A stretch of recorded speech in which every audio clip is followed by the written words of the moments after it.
आमची मानसिकता अशी झाली आहे की भारतीय जनता पार्टीत गेल्यावर लवकर निवडून येते। काँग्रेसचं आता काही खरं राहिलं नाही, पण आमची प्रहार संघटना जिवंत आहे। पण शेवटी ही मानसिकता आहे असं वक्तव्य अमरावती येथील एका शाळेच्या उद्घाटन समारंभात बच्चू कडू यांनी केलं आहे। तर जिल्हा परिषदेच्या शाळेत देखील शिक्षण चांगलं मिळतं, मात्र ती लोकांनी मानसिकता बदलली पाहिजे असंही आमदार बच्चू कडू म्हणाले। का त्या हॉस्पिटलनं असं म्हटलं पाहिजे आता आम्हाला अशीच अवस्था आहे। ते नागपूरचं एक मेडिकल कॉलेज नवीन झालं, म्हणे बच्चू भाऊ पेशंट पाठवत जा। म्हटलं फुकटात नाही पाठवण, त्या पेशंटला पैसे द्या लागन, कारण त्याच्या हॉस्पिटलमध्ये पेशंटच नाही आहे आणि पेशंट शिवाय त्याला अनुदान भेटत नाही, ते काय म्हणते सीट भेटत नाही। तो म्हणते जेवढे पेशंट आहे तेवढे तुम्हाला सीट भेटन MBBSच्या। म्हटलं अब जम गया, आता मजा आली गड्या।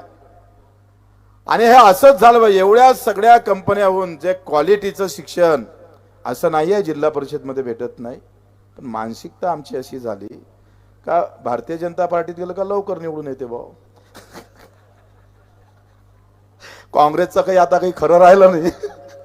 मग आम्ही त्याला सांगतो प्रहार आहे ना अजून जिवंत, इसमें जम जाता सबका। अगदी ते मानसिकतेवर आहे।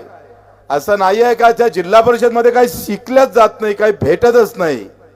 अरे तिथे आम्ही पाहतोय दिव्याच्या त्या म्हणते काय म्हणते त्या स्ट्रीट लाईट सार्वजनिक पोलच्या खाली अभ्यास करू करू बाबासाहेब आंबेडकरनं या देशाला एक घटना दिली, हे काही कमी नाही आहे।